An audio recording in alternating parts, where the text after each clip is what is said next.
I'm Mike Schneider, the LA Bureau Chief of TV Guide magazine, and this is Mad Men at the PaleyFest.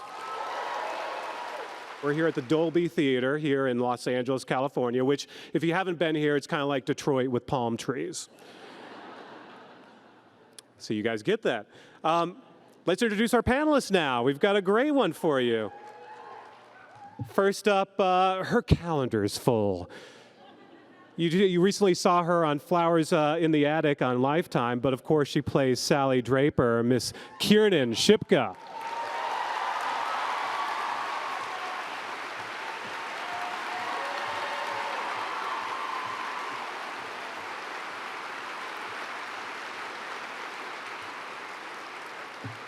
All right, next up, everyone, sing along with me.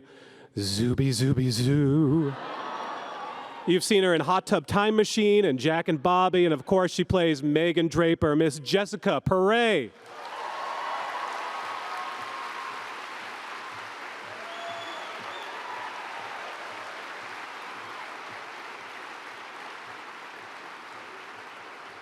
Earlier we saw this amazing clip of Mr. Robert Morris. How great was that? I mean, this is a guy. His credits go from great movies like The Proud and the Profane, The Loved One, A Guide for the Married Man. He's been in Alfred Hitchcock Presents, Love American Style, so much through the years. He's a Tony winner, and of course he plays Bertram Cooper on Mad Men, Mr. Robert Morse. Thank you.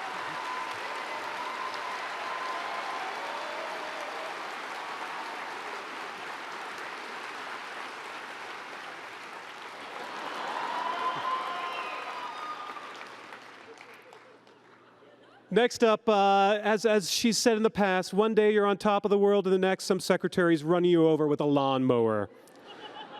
You've seen her on shows like ER and Firefly and Life. She plays Joan Harris on Mad Men. Christina Hendricks.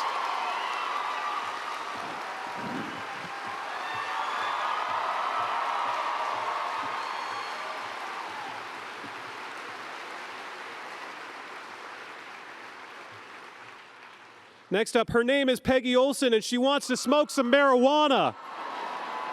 She just won a Golden Globe for Top of the Lake. You know her from West Wing, but of course you especially know her as Peggy Olson, Miss Elizabeth Moss.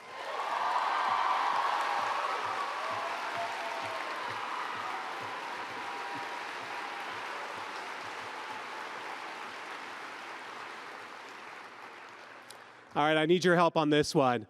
How you doing? Thank you, sir, right there. You've seen her. You've seen him on Angel. He does a voice on Axe Cop, and of course he plays Pete Campbell on Mad Men, Mr. Vincent Kartheiser.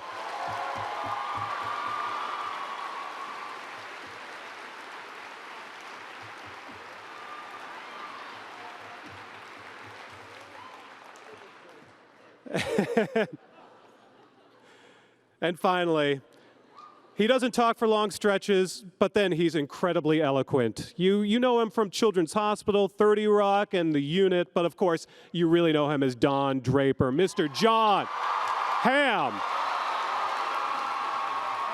Well, thanks, guys, for coming. It's the PaleyFest, it's Mad Men, and we're just a couple weeks away from season 7, the final season of Mad Men. You guys are about to go back to work in a couple of weeks, couple of days to start shooting those last few episodes, last 7? Next Friday, a week from today, we'll start shooting. And then, by the way, thank you all for coming.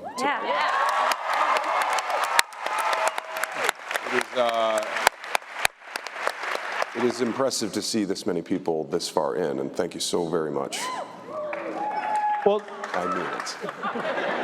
Talk about where are you emotionally in terms of going back and doing these final episodes? Is it hitting you yet that this is it, or? I don't know, and I certainly can't speak for everyone, but I think that we're in some phase of grief at this point. It's probably denial. Yeah. And because we are, I think, collectively starting to realize that the end is coming rather faster than we thought it was, and there's nothing you can do to prepare for it. It just is. So I think that's going to be at least my operating agenda, is just have as much fun as we've always had making the show until we can't make it anymore. and that will be emotional, but it's inevitable. And saying goodbye and saying goodbye to people is part of life, and we have to do that. And it's been amazing to have as much experience with this kind of thing, to have the actual final goodbye mean as much as it no doubt will.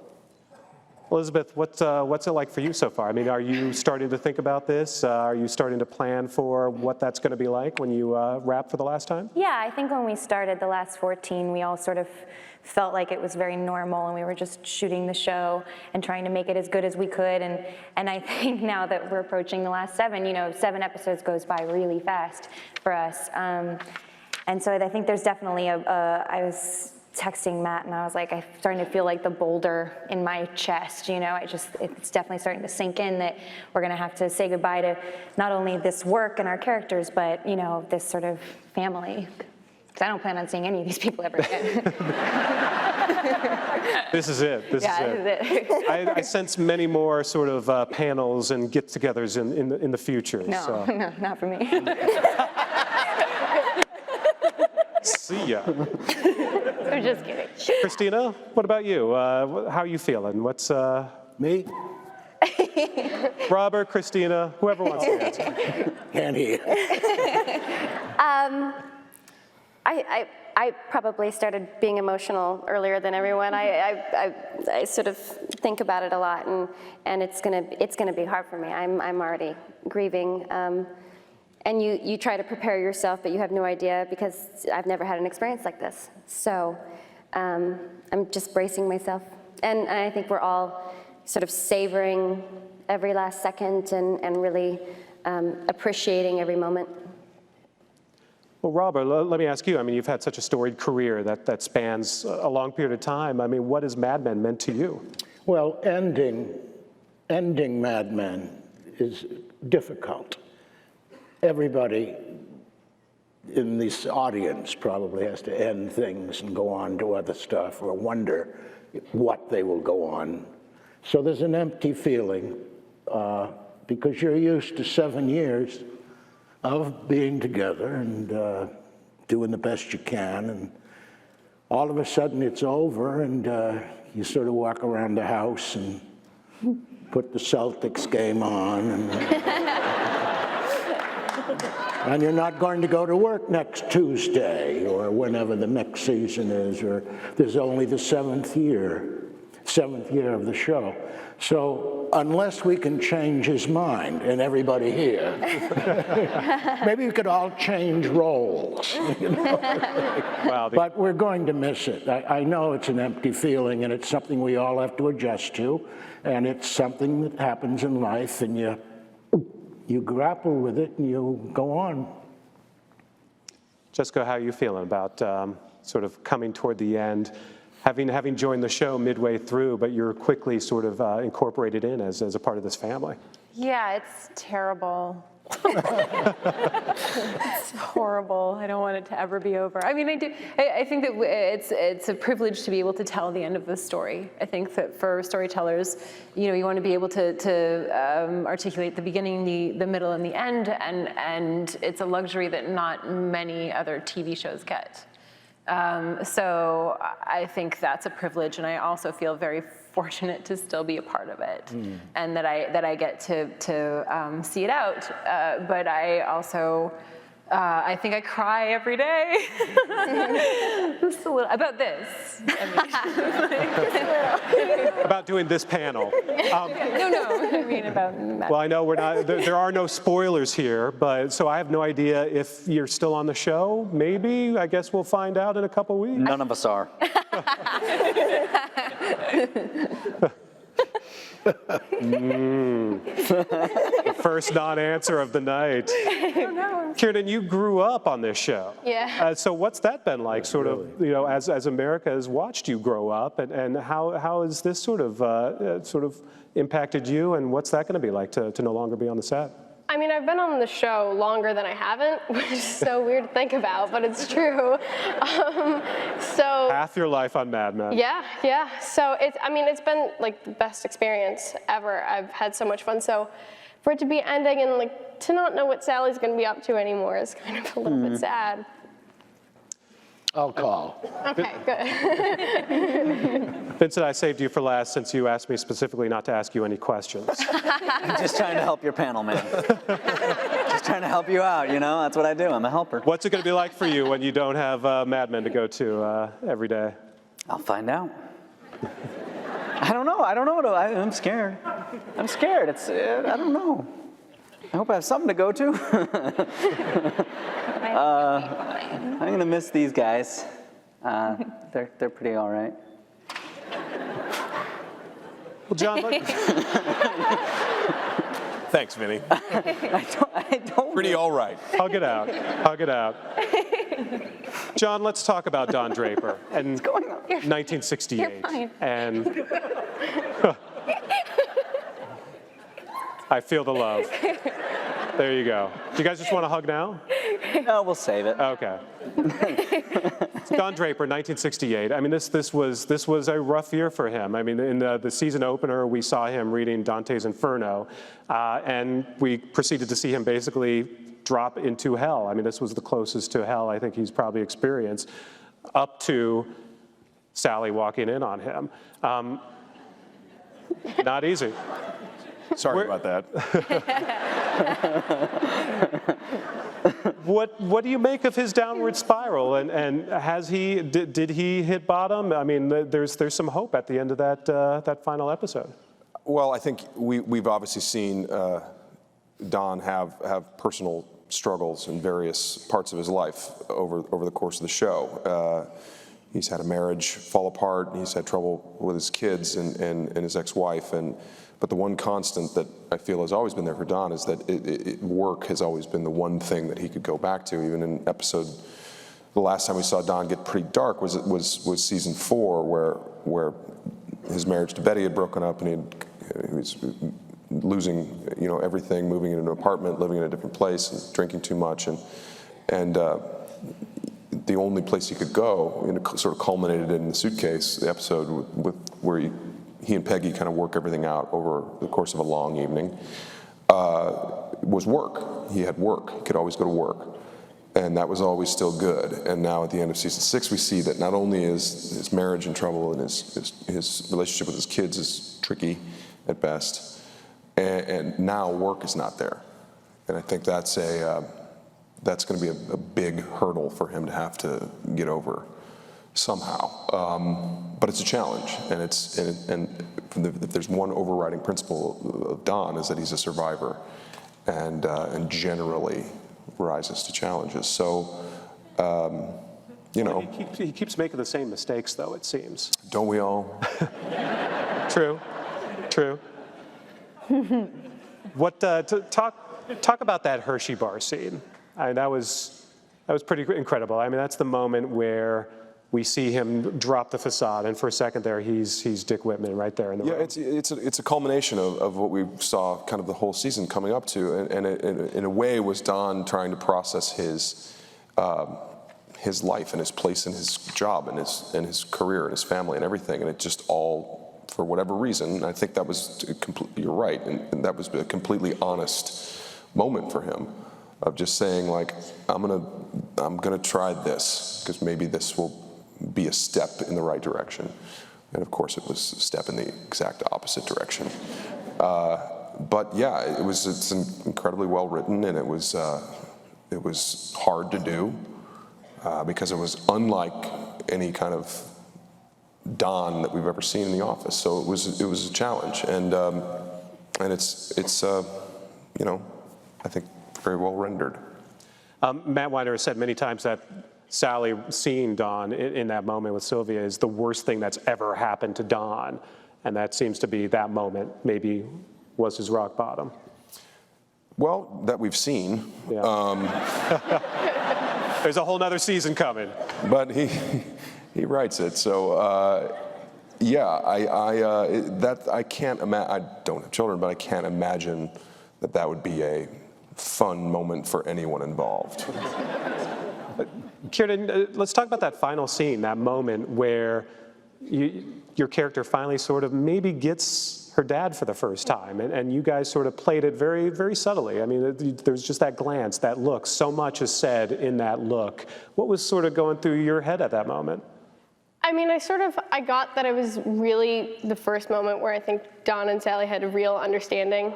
Like, that was the moment where basically his childhood was right in front of her, and she didn't know really anything about that before. So it was just, it was a beautiful scene. It's one of my favorite scenes, just the Judy Collins song, that everything was really a fun scene. And yeah, just playing that look it was a very pivotal moment, I think, for both characters. Yeah, for sure. Jessica, let's talk about Megan's relationship with Don. You know, obviously, she wants something from Don. Don wants something from her. Very different, though. I mean, Don wants her to be pregnant and be okay with him philandering and sort of, you know, living his life. And Megan obviously wants something different. What do you think she wants from Don, and do you think they can ever make it work? Well, I don't know that Don wants her to be pregnant necessarily and at home. And I might take issue with that too. I'm not sure he's dying to have another kid. Well, I think maybe only when he's on the hashish. I think there's, it's a time where feminism is sort of bubbling up in the culture, and it's, I think Megan takes it more sort of for granted that she can have everything, that she can have a career and have a family and a husband who loves her and supports her. And I think, you know, Don wants to be that man. He wants her to have what she wants as well. But it's not an easy switch to flip, you know?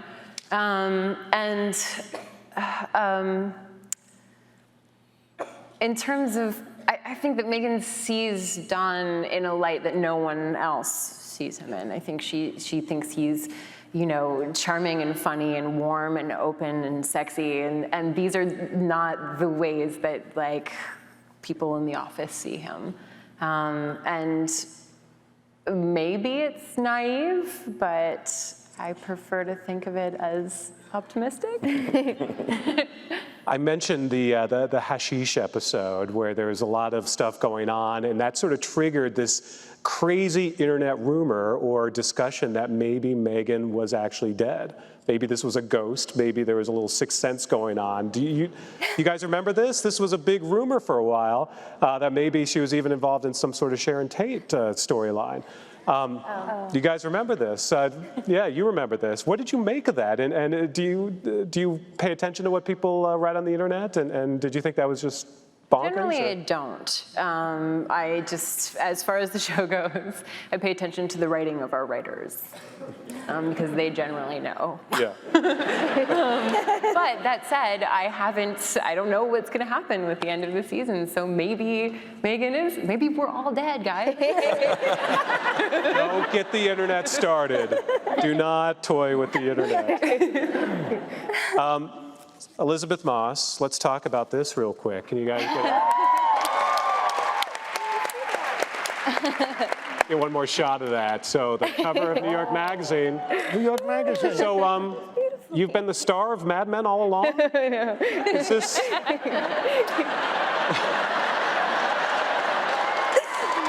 I'll just go now.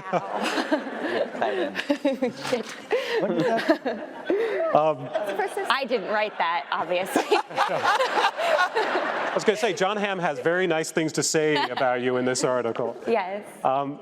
Let's, interesting year for Peggy, you know, and some great lines. I mean, the line that basically, you know, that she says to Ted at the end of that episode, you know, must be nice to have choices. Yeah. I mean, Peggy, this year, everyone was making decisions for her except Peggy, but there is that great final moment where she's sitting in Don's chair, the camera turns, and it's that Don Draper sort of back shadow look. Yeah. Is this maybe a turning point for Peggy? Do you think she's finally maybe a little more in control of her own destiny, or? I mean, I think that her story, I can look back on it now. I think her story is one of finding out who she is, and I think that her battle all along has been trying to figure out, should she be Dawn? Should she be Joan? Should she be someone's wife? Should she be someone's mother? I think that she's I don't know that she's figured it out yet, but I think she's finally asking the right question, which is just, who am I? And I think she's starting to realize that she has strengths that are actually going to get her where she wants to go, and that's something that she shouldn't run away from. And I think that that's the story of, women in the workplace at that time, that they weren't necessarily, I think the beginning they were like, should we be more like the boys? What's our role here? And I think that she's finally figuring out, my role is actually as a woman and as who I am as Peggy. And I think that is, kind of, looking back, I think that's become her story. I don't think that she's necessarily figured it out yet by the end of season 6, but I think that she's starting to maybe ask the right questions. Do you think she would have been happy with Ted, or do you think? Not if he was married. This is true. And Ted probably would have never left his wife for her. I mean, Yeah. whatever.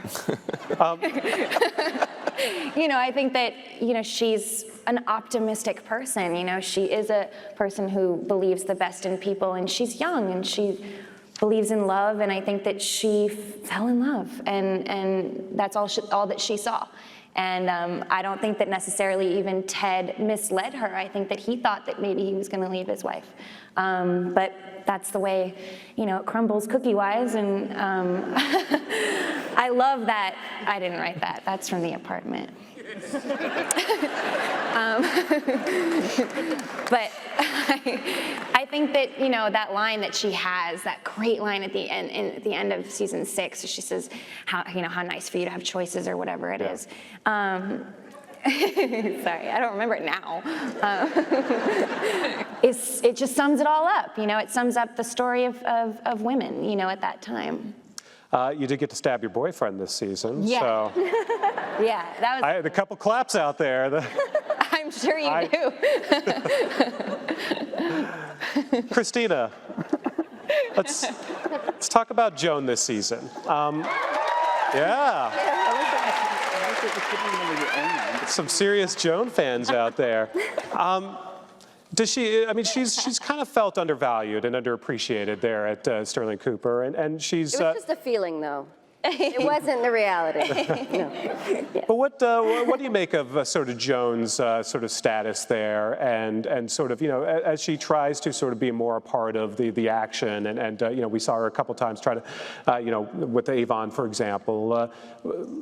What can Joan do, and do you think she's still kind of finding her place? She's absolutely finding her place. She has a new title. The way she got there is. What's what? Someone went, So she's gauging her situation and also having to be incredibly proactive herself. She knows that someone's not just going to turn around and go, "Wow, now your partner, great. We trust everything you say, and here's a great bit of work to do." That's never happened for her, so she's making it happen on her own and treading carefully, but also showing sort of her feelings and emotions about it towards other people in the workplace a bit more, and sort of seeing her own talents, gauging where her strengths are. And at the end of the season, she opens the door for Roger to at least have a relationship with the kid. That relationship's always been interesting between Joan and Roger. Do you think she's managed to find a balance, or is that just going to be a whole new complicated morass? I think ultimately Joan is a protector and a nurturer. And so I think she's been trying to figure out the best way to take care of her son. Many of the decisions that she's made in the last couple of seasons have been to take care of him and to protect her family and sort of fiercely protect them. So, Roger's secretary comes and says he's down and these sort of things, and she, has deep feelings and a lot of history with him, and I think she's, considered what's best for my son, and can I open this up to a more modern situation? Can we figure this out?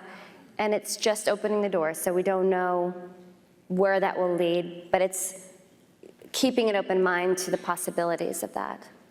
Let's talk about Joan and Peggy for a second. We got some Joan and Peggy shippers out there.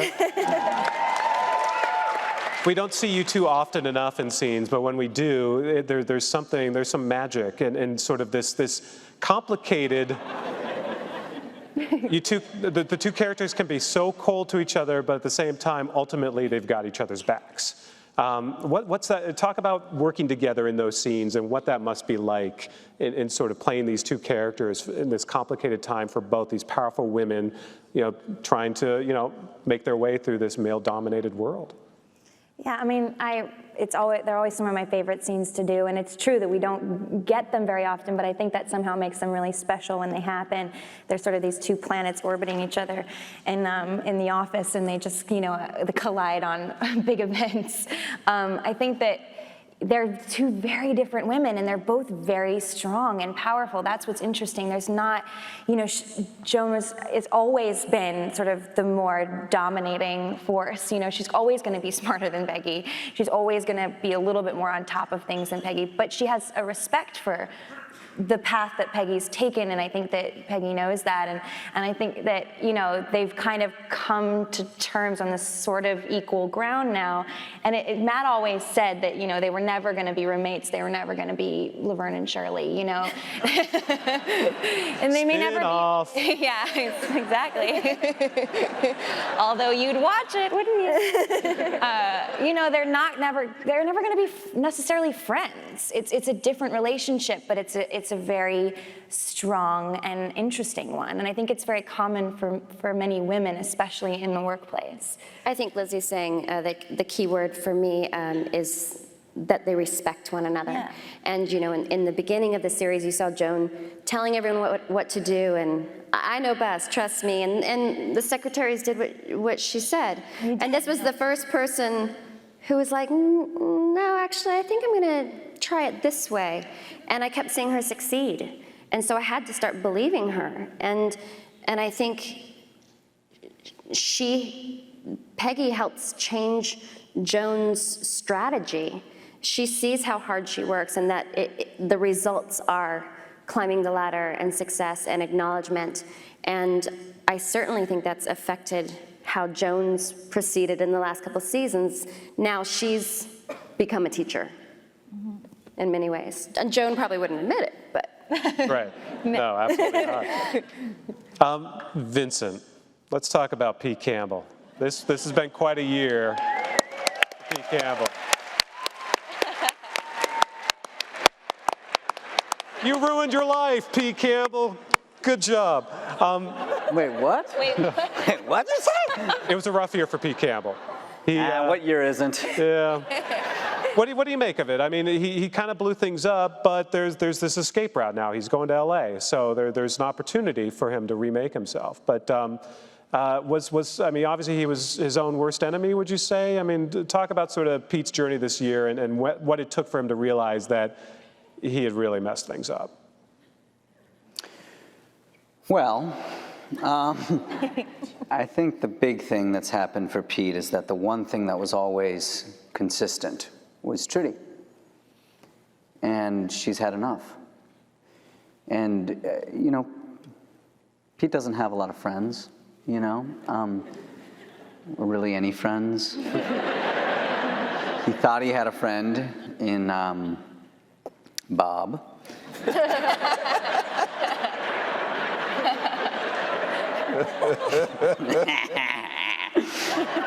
But, I think, I don't think his mother passing was it wasn't as big of a isolating moment in his life as much as Trudy reaching her point of, fed-upness, if you will. And he did it to himself, of course. She allowed him certain things, but Pete's one of those guys who kind of is always sticking his toes in the mud. He can't help but get a little bit dirty, and it just he always seems to pay for it. He doesn't really get away with it. The scene with Trudy where he says to her, I didn't expect this to end up this way, and she says, well, now you know. And Pete now has this knowledge that he didn't before, maybe in sort of, how he operates, what he should do and what he shouldn't do. Is that Do you think that's a good thing? Do you think that informs maybe what Pete can now do going forward? Well, I think the thing that we find, at least I've found in my own life, is that you can have that knowledge and yet make the same mistake anyways. Yeah. And I think Pete has had some growth in his life. I don't think he's, you know, I don't think he's like this character that is stuck in one place and just kind of insanely repeating the exact same thing. But, well, Pete's always kind of wanted to be Don Draper. He's always sort of tried to emulate. He has, but I think I think what's happening with Don Draper is that you know, everyone wanted to be Don Draper season 1, and slowly but surely less and less people do. Heavy is the head that wears the crown. Yes. I didn't write that. You didn't write that? No. I might have written that, actually. That could have been me. I feel like I've gotten off course somehow. But that being said, Pete's, he's in deep shit right now. Well, you mentioned Bob Benson. Let's talk about him for a second. That was sort of the enigma of the entire season. What did you guys make of I mean, did you pay attention to just the phenomenon out there where everyone wanted to know just what is Bob Benson? We finally figured it out at the end, but did you early on have your own theories, or did you sort of pay attention to everyone with their crazy radical theories out there? I think it just goes to show, and it kind of highlights what you're talking about with the sort of Meghan Sharon Tate mystery as well, but like the way the show doles out information and tells the story is very oblique sometimes. And when that is the case, I think people, if they're invested in the show or invested in the characters, tend to start trying to fill in blanks and trying to, well, what if it's this, in an attempt to get ahead of the story for whatever reason. But what it really means is people are engaged in what we're doing and engaged in the narrative. And so from that respect, you know, we meet Bob in the first episode of last season, and I don't even know who he is. I'm like, who are you? Like, who is this guy? 2 coffees and like a lot of words. And and it kind of carries through the season. And but yeah, it's what it mainly is a tremendous compliment to us as the people that are making the show, and the people need to know that information. Yeah. And now, as we know, he's working at Robin Williams' ad firm. Yeah. So he's doing okay for himself. If anybody hasn't seen it, by the way, you all need to go on YouTube. Someone cut together an intro to the set to the theme music from the Robert Guillaume show, Benson. That is basically like if Mad Men was a sitcom, this would be our. It's 45 seconds of your life, and then you're gonna watch it 10 more times. Where is this? But it is YouTube. amazing. It's called Bob Benson. Probably like Bob Benson, Mad Men, if you did that. Wow. Who's Kraus? No. Robert. Yes. Let's talk about Bert. And as the decade has progressed and society has changed, the world's changed, advertising has changed, where does that leave Bert? How has he adjusted to all the changes in the world? Well, I think he's adjusted real well.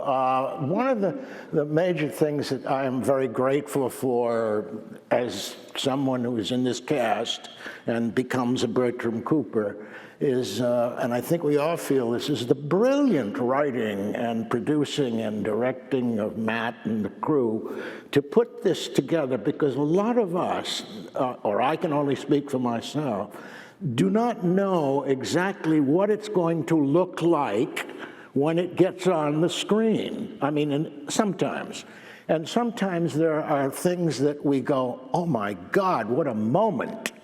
But while we're filming it, sometimes we don't think of it as a moment. We might think of it as, am I on my goddamn line? I don't know what my next line is. Where does the mic come in? Where should I move? So there are moments in this show that the artistic people who write and produce and direct and the masters of it all, they make such wonderful things happen. I mean, just watching this show tonight, it's unbelievable.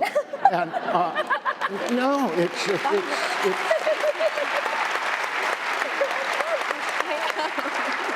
no, I mean, it is unbelievable.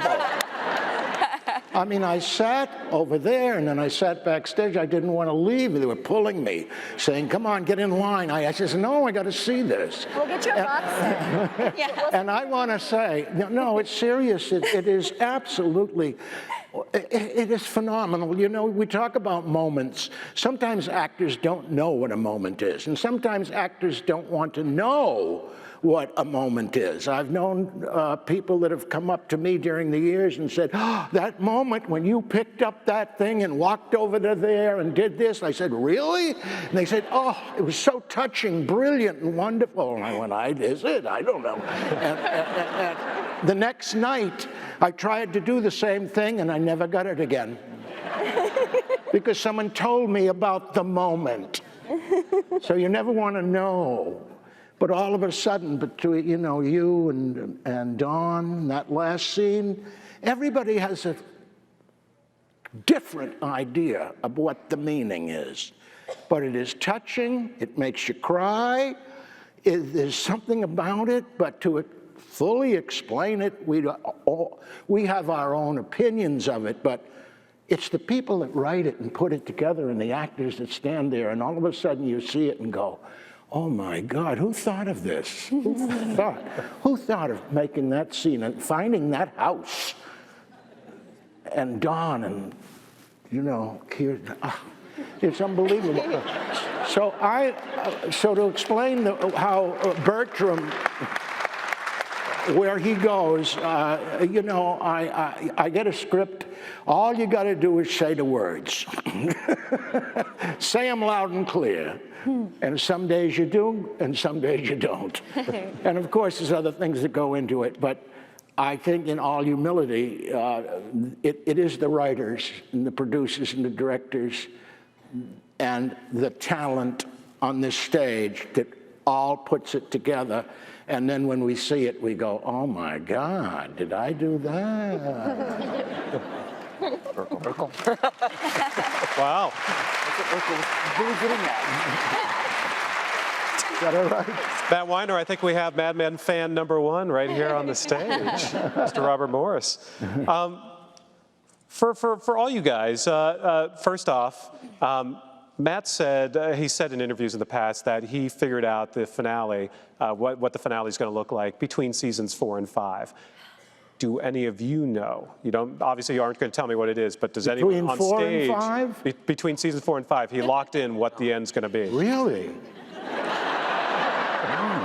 Where's Matt? I know he's somewhere. Where is he?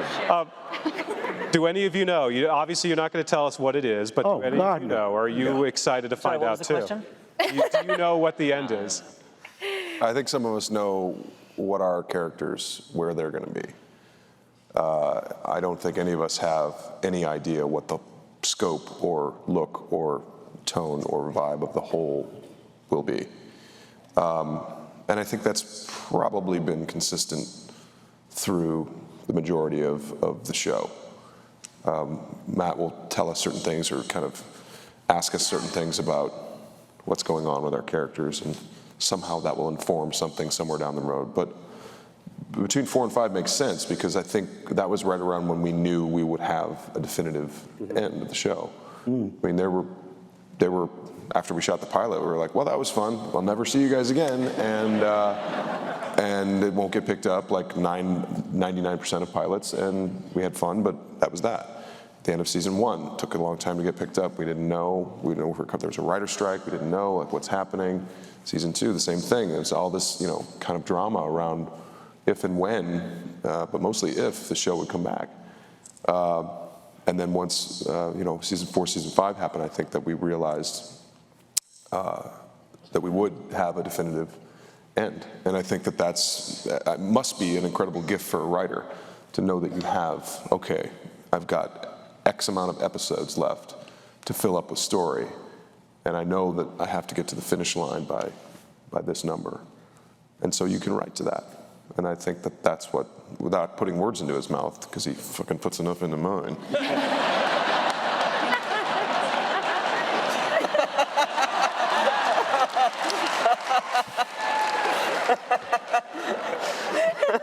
I think that's probably what Matt would say.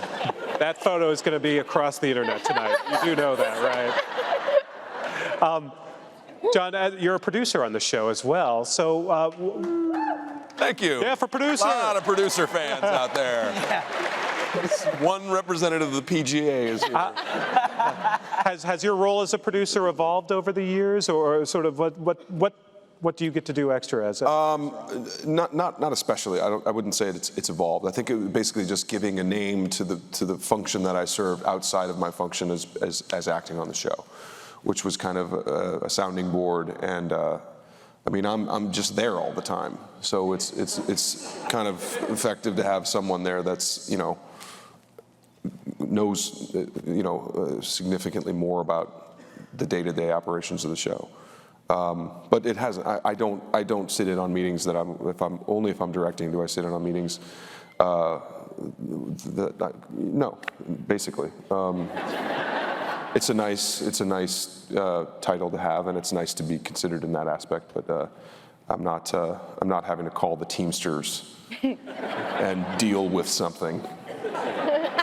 We don't have to. I mean, I do. On your own Because time. they're super fun to talk to. The stories.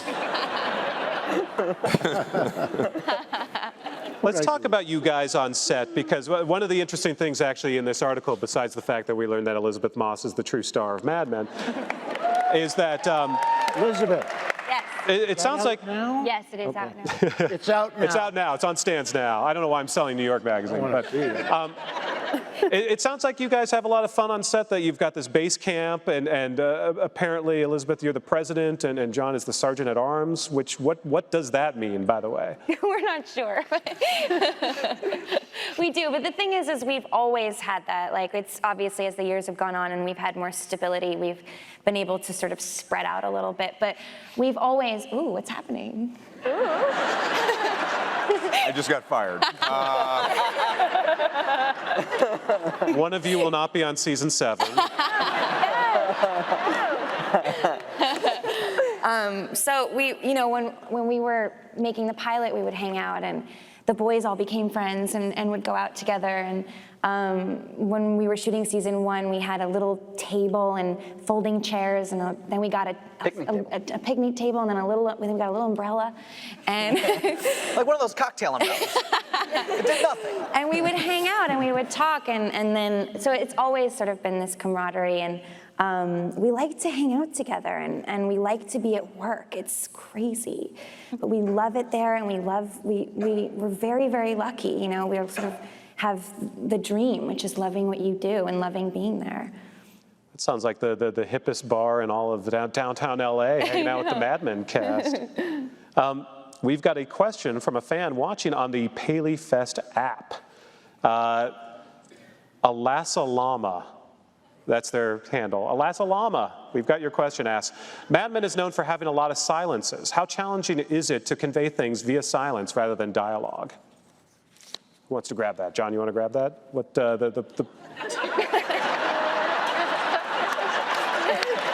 Oh, we're doing this. We're doing this.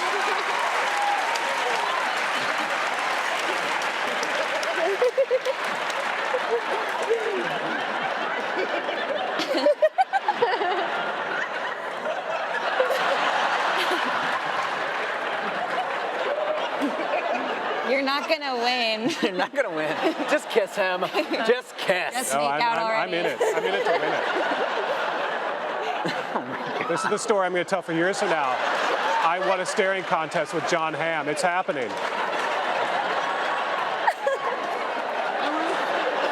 happening. All right, good night, everyone.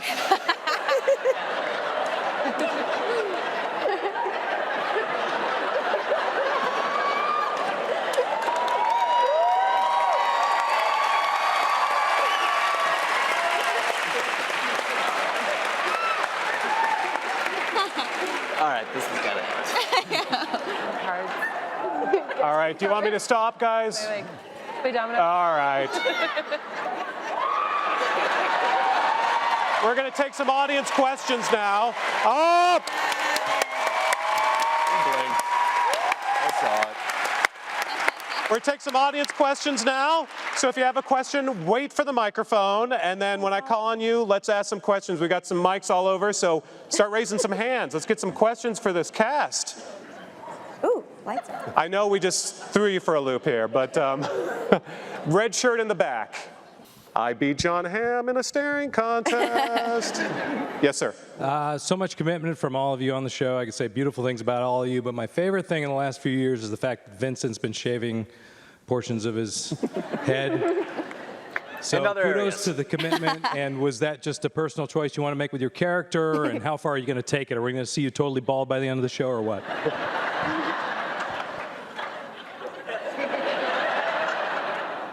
I don't know how far we're going to take it. I do know we can't take it much further. My makeup and hair regimen has gone from being 15 minutes to an hour and 45. My friend, this is not fun. No, you know, it was an idea of Matt's, and I like it. It's not like, you know, it's a physical thing, but it plays into his psyche and his aging process, and it's fun just to do it every day, because I really feel like I'm transforming even more, you know, and it's that's the fun part, and also you know, just having a bald head is kind of fun. It's nice. I don't know how to answer that, but I tried. How'd I do? Great. Not so good. Yeah. Good enough. More questions. Right there in the front with the black shirt. Yes, you, ma'am, with the glasses. Is there any chance that we will see Sal anymore?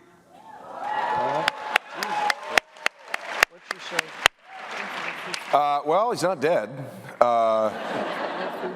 as far as I know. I haven't run into him in a while. But it's what I think we do with the characters. They all still work in New York, and you run into people. We saw it a little bit. I think it was season 2 or 3 with Don running into Rachel Menken, sort of surprisingly. And we do have these people that blow in and out of our characters' lives. So I certainly wouldn't rule it out. It's not up to me, but. We've always been good as a show at keeping that universe very real. Gotta watch. Next up, how about you, sir, right there at the end? I'm curious if any of you have had any dreams involving your characters.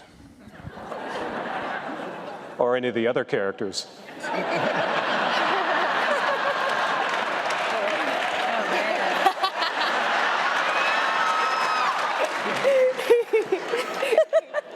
I once had a dream that Pete Campbell was looking in a window at me. It's true, I did. That's cool. Yeah. It's crazy. Creep me out.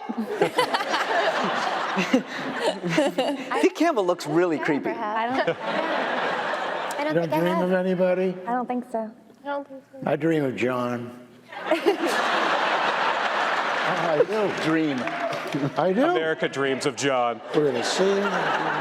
All right, more questions. How about from up here? Yes, sir, right there, the glasses and the black shirt.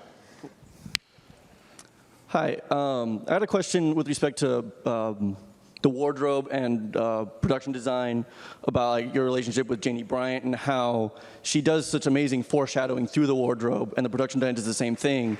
What's your relationship like with her, and what's that like? Well, it's one of the most amazing experiences in directing the show was to getting involved in how much work goes on before we start shooting. And you mentioned production design. We are constantly running right up to the very end, building sets, designing sets, decorating the sets, and painting. All this stuff is constantly happening from 2 weeks before we start the show till right up to the very end. And Janie puts as much forethought and work into all that as well. And we all of us go through constant fittings and changes and this and that and alterations and all this stuff. Most of the wardrobe that we wear is rented. It's from costume shops, but Janie does make a lot of that stuff too.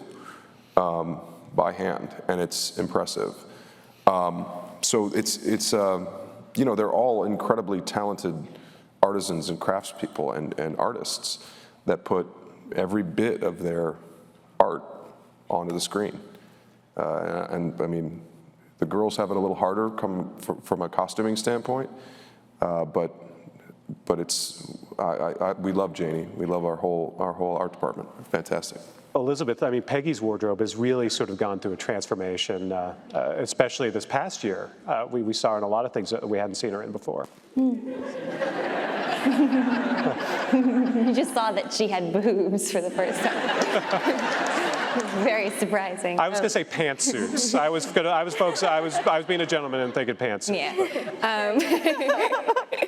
No, I mean, I think that's a lot of by virtue of her age. You know, she's starts out at the show at 20, and you change a lot in your 20s, and you try different things, and you try different styles, and she starts to make more money, and she starts to sort of advance in the world and have a slightly tiny bit more sense of fashion, and I think it's you know, her just kind of growing up in a way, and learning where her place is in this office, you know, because she can't pull off what this one pulls off, and you know, and she's not Betty, and so I think that she's finding her own way. She's a woman in the workplace. All right, more questions? Okay, you guys are finally getting over your shyness. Yes, sir, right here, the glasses. What was the casting process like? Did any of you audition for other roles in the show, or did you ever think you weren't going to get the role that you got? Kiernan? Me? It was just a couple auditions for me, like maybe 3, and sort of doing pilot season, and I was so excited when I got it. I was doing like a spoof for Jimmy Kimmel. Like I was driving down the parking lot because I used to do those like spoof things, and then got the call. I just remember screaming. That's my experience. It was very exciting though. I was very, very happy though. Turned out to be great. So. Jessica, what was it like for you joining a show that was already in progress? And you had a different experience from everyone else, and sort of knowing what you were reading. Yeah, I did. I mean, it's obviously all that much more exciting because it was such a hit show. It is such a hit show, and that much more intimidating as well. But everybody is so wonderful, and they were very welcoming, and it's such a great group of people, and there's so much talent. So it's really fun. It's fun to work with these guys, and you don't want to be the a-hole that drops the ball. So got to get it together. Yes, green shirt over here. So are Betty and Don getting back together?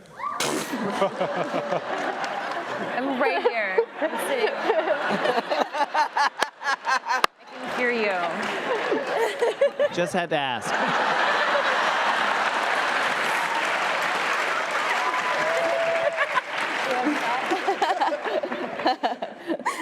Probably not. That's one spoiler you can give away. All right. How about over here in the gray jacket? I remember watching the very first episode, and I was so intrigued by the very contemporary graphics of Dawn falling through the air and the very contemporary take on these Saul Bassian graphics.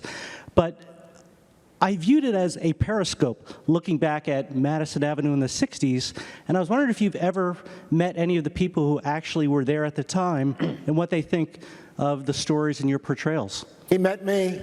He met me. He was. No. Funnily enough, season 1, there was a New Yorker magazine that had a review of Bobby in How to Succeed in Business Without Really Trying, and it was a rave. I think a bunch of us have met people from the era, and they generally fall into 2 distinct categories. People that were like, none of that happened like that. You guys are crazy. And the other half is like, yep, all of that happened. So maybe half the people just didn't get invited to the party.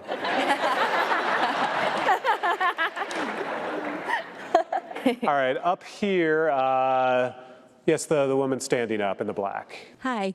This question's for Sally Draper. We've seen you develop throughout the seasons. And in the season 6 finale, we hear Betty express that she comes from a broken home. What are your thoughts on your parents' behavior, and how do you feel like it will affect Sally's character in the future? I mean, I think Sally has a lot of thoughts on her parents' behavior, but it certainly affected her for sure. I mean, just when her parents told her that they were getting separated, you could obviously how much it affected her emotionally. I think in a lot of senses it made her really strong. I mean, she handled it better than I would have. I mean, she handled it really, really great actually. So yeah, overall, I mean, I think it's a part of her now. I mean, that happened in her life and it's definitely made her a different person. I think, you know, since Megan came along and just a lot of different things have happened because of her parents' divorce. So I mean, she's definitely in a different life place because of it. There's no doubt about that. All right, we've got time for a couple more questions. I've been neglecting up here, so let's get a few more from up here. Yeah, your hand, long hair. Yeah, you. You're aggressive. I like that, so go for it. What do you say? So when you guys are like at work for so long, do you ever like when you go home think of yourself like in your character like, I'm gonna make some breakfast that like Joan would want, or like do you ever like think like do you ever like think as your character, or does that happen? John Hamm, do you like old fashions? Not particularly. No. I think we're all pretty good at leaving work at work. Thank God. Yeah, you emulating Don Draper would not be a good thing. All right, a couple more. The woman way in the back with her hand up. Yeah. Hello, I really love the show. You guys are amazing. I've been watching since the beginning. And I just want to know, is there going to be more of Joan's personal life on the show? Because it's too many men, but I know it's called Mad Men, but I want to see a little bit more of Joan.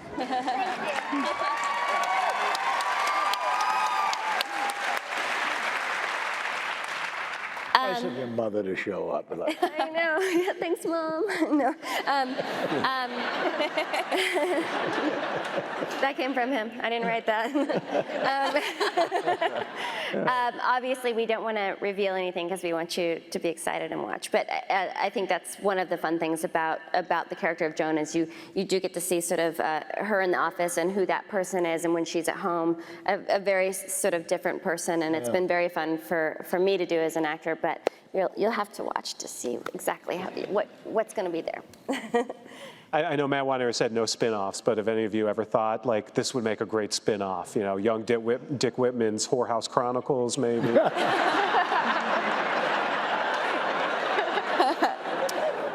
Well, we are doing like a Peggy Joan LeBron. Yeah, that's happening. I would so watch that.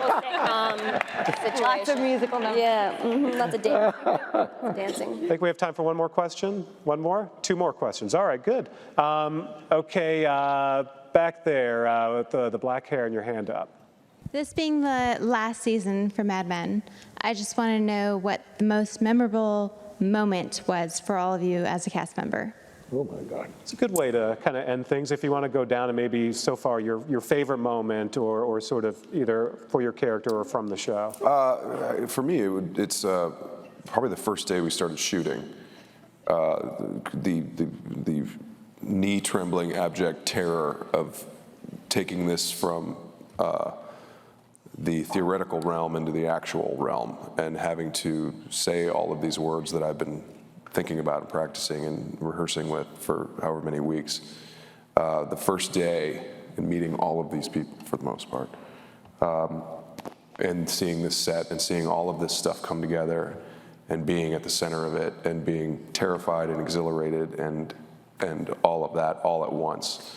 That never gets old, but it was pretty great then, and especially in retrospect when you see the impact that the show had. Again, this was a pilot that we did for a network that had never produced anything original. They literally just ran old movies. And so it was a big gamble, and we all knew that part of it, but we also knew that we all found this material something special. So that was probably one of the best moments for me. Vinny? Well, John. Yeah, I mean, there's. Not trying to be funny right now.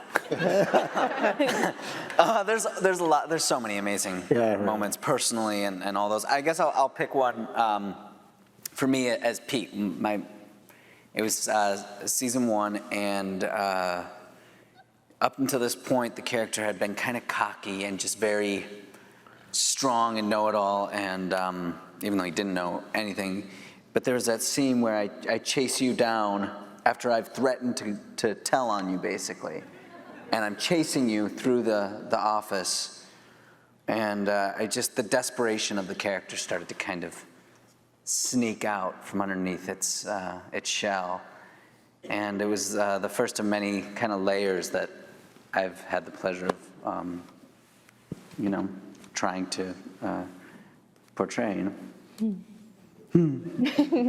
Elizabeth? This is less of... Oh, you're done. You done? Yeah, You just checked out? I'll just use your mic now. Go on, go ahead. This is more of I guess, a personal moment than a scene, but I remember, I don't know if Matt remembers this, but I remember when we shot the pilot at Silver Cup in New York, and we were standing on the roof and looking at the skyline, and the sun had just set, and we were looking at the skyline, and remember we were standing there, and we just sort of looked at each other, and we were like, well, that was really wonderful, and I really hope that we get to come back and do it again, and I hope we get to do more, and I really enjoyed that. And it was just this really simple, honest moment, and 8, 9 years later, I look back on that with a lot of fondness. It's a very special moment for me, so. Very cool.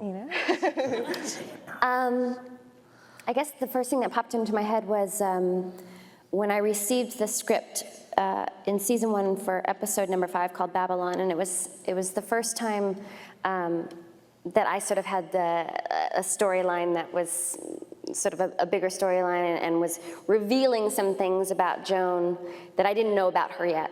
And she was doing stuff that I would never do, and I went, oh my God, that's gonna be so much fun. And I started to get to know her, and I was just so excited and so tickled, and I learned every line the very first day I got it, and I went over and over, and I was just, I just remember that feeling, and it was really special and exciting. Robert? Yeah. I think it was in her dressing room.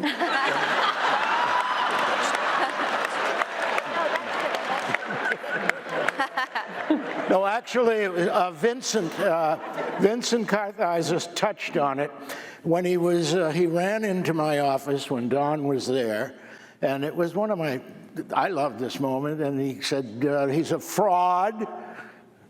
Don is a fraud, he shouldn't be here. You know who he really is, and da-da-da, and get rid of him. And I remember I was told to go slowly by the desk, and it's not going to be a big moment here, but to me it was. Go by the desk and look right in his face and go, who cares?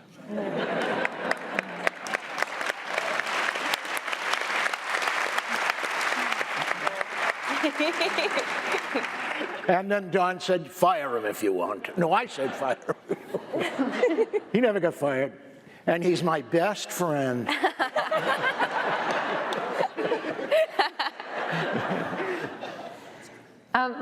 Well, there's so many memorable moments, obviously, but the one that I will tell you is because it was one that dovetailed so nicely with my character's moment in that episode was the finale of season 4 when Dawn proposes to Megan. And I didn't know what was going to happen. So Ellen, who's here, hi Ellen, please play your Scrabble move. She came in, she's our pups master, and she came in and she was like, I don't know how to do this, but I need to measure your ring finger. And I was like, and I swear to God, she was like putting the ring on my finger, and I was like, yes, I do. And yeah, that's Kiernan. Well, I think in season 3, episodes 3 and 4 were probably like some of my favorite episodes for Sally. And episode 3, like her grandfather visits, and there was this moment where she was eating ice cream with her grandfather, and he basically told her that she could do anything, and she had never really heard that before. So I think that was a really pivotal moment for her character, and I think that still affects her now in the show. And then in season 3, episode 4, he passes away, and that was one of the more emotional scenes I'd ever done. And I mean, I really enjoyed doing it, and as an actor, that's like a standout moment for me. So probably those two for different reasons. Great.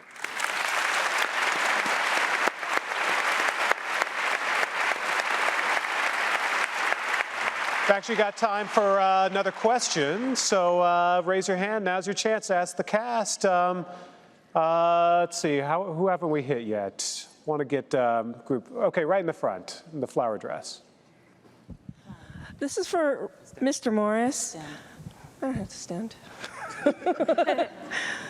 After the show is over, will you go back to song and dance?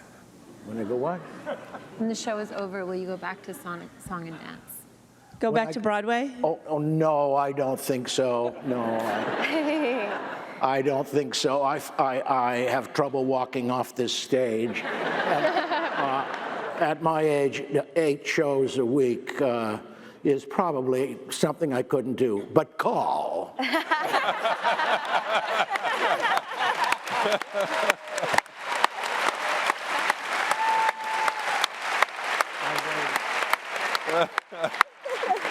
There's one quick thought to that, and everybody's heard it, but Woody Allen was asked the same thing, and they said, well, we'll give you $40,000 a week if you come back. And he says, oh, hold the line, I'll put Mr. Allen on the phone. You know? So that's how I feel. I'll always say no. I say no a lot, and I shouldn't do that so much. I should listen a little and maybe say, I'll put Mr. Morse on the phone. I'll be there, yes. So maybe the Bertram musical is the spin-off. This would be a great venue, too. I'll tell you. Well, guys, Mad Men returns to AMC on Sunday, April 13 at 10/9 Central. Thank you to the cast. The crowd loves you.